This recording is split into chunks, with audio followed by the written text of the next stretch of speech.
of the Indian Pharmaceutical Alliance, Sri Samir Mehta, Chairman of Cadila Healthcare Limited, Sri Pankaj Patel, distinguished participants, Namaste. At the outset, I congratulate the Indian Pharmaceutical Association for organizing this Global Innovation Summit. The COVID-19 pandemic has brought the importance of the healthcare sector into sharp focus. Whether it is lifestyle or medicines, medical technology or vaccines, every aspect of healthcare has received global attention over the last 2 years. In this context, the Indian pharmaceutical industry has also risen to the challenge. The global trust earned by the Indian healthcare sector had led to India being called the pharmacy of the world in recent times. Employing nearly 3 million people and generating a trade surplus of about $13 billion, the Indian pharma industry had been a key driver of our economic growth.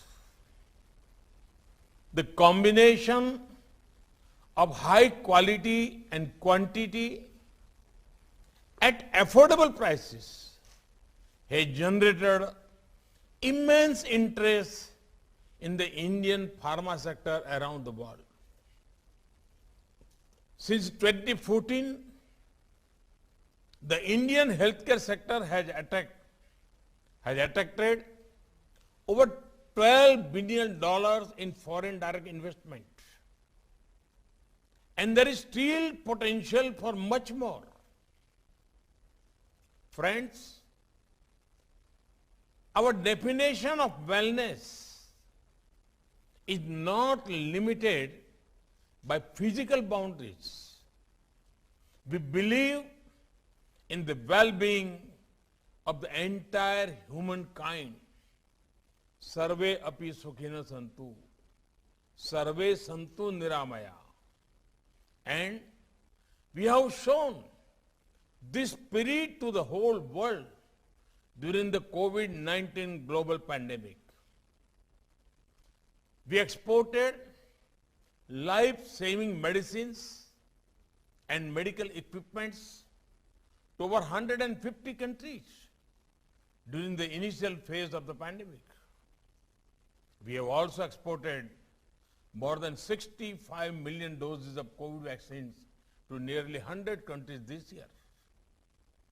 Over the coming months, as we ramp up our vaccine production capacities, we will do much more. Friends, the importance of innovation had been reinforced in the COVID-19 era in all walks of life. The disruption forced us to reimagine for our lifestyles the way we think and we work. In the context of the Indian pharma sector too, the speed, scale, and willingness to innovate had been truly impressive. For example, it is this spirit of innovation that led to India becoming a major producer and exporter of PPEs.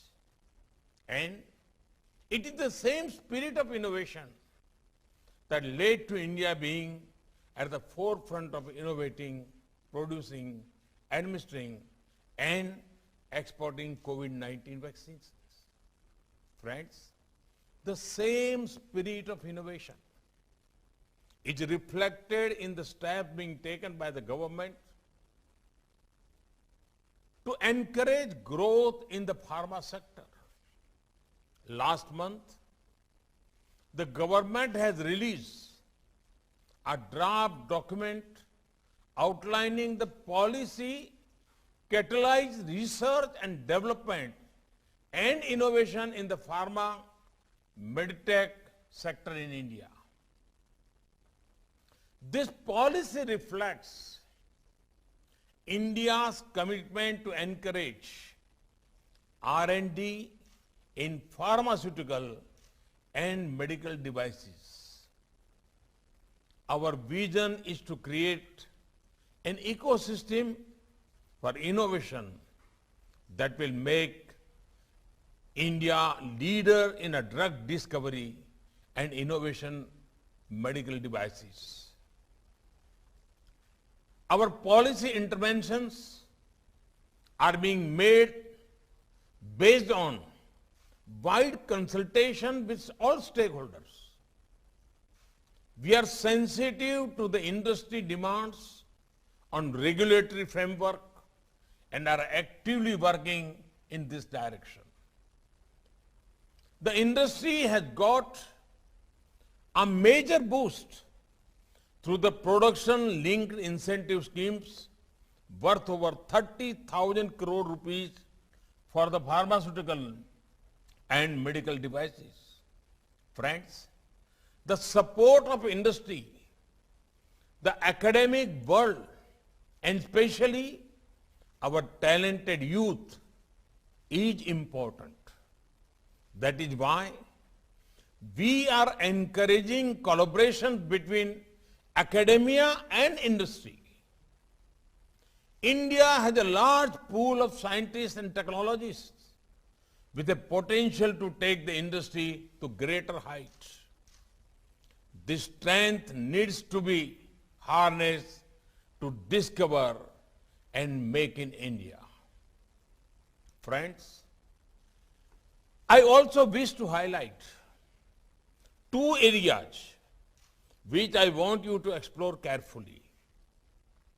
The first one relates to raw material requirements. While we have been fighting COVID-19, we found that this was one issue that needs much more attention. Today, when 1.3 billion people of India have taken it upon themselves to make India Atmanirbhar, we must think about ramping up domestic manufacturing of key ingredients for vaccine and medicines. This is one frontier that India has to conquer. I'm sure that investors and innovators are keen to work together to overcome these challenges as well. The second area relates to India's traditional medicines. There is now significant and growing demand of these products in the international markets.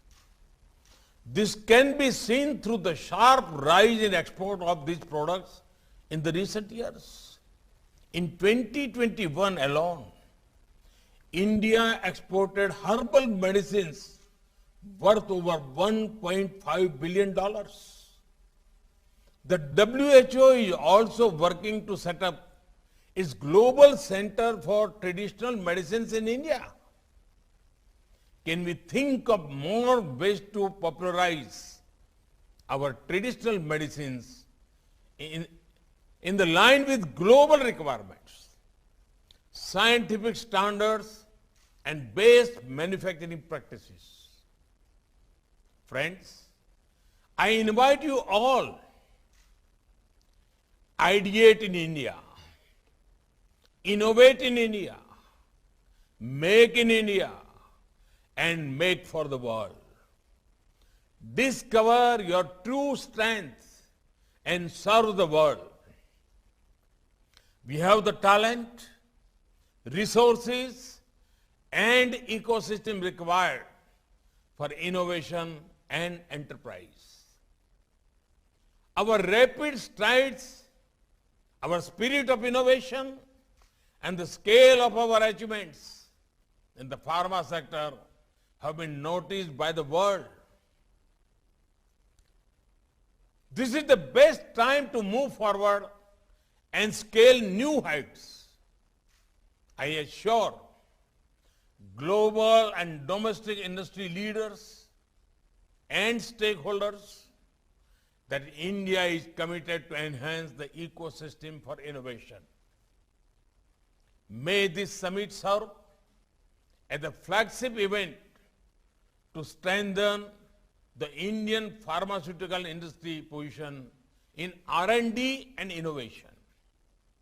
I once again congratulate the organizers and wish the deliberations during this two-day summit will be fruitful.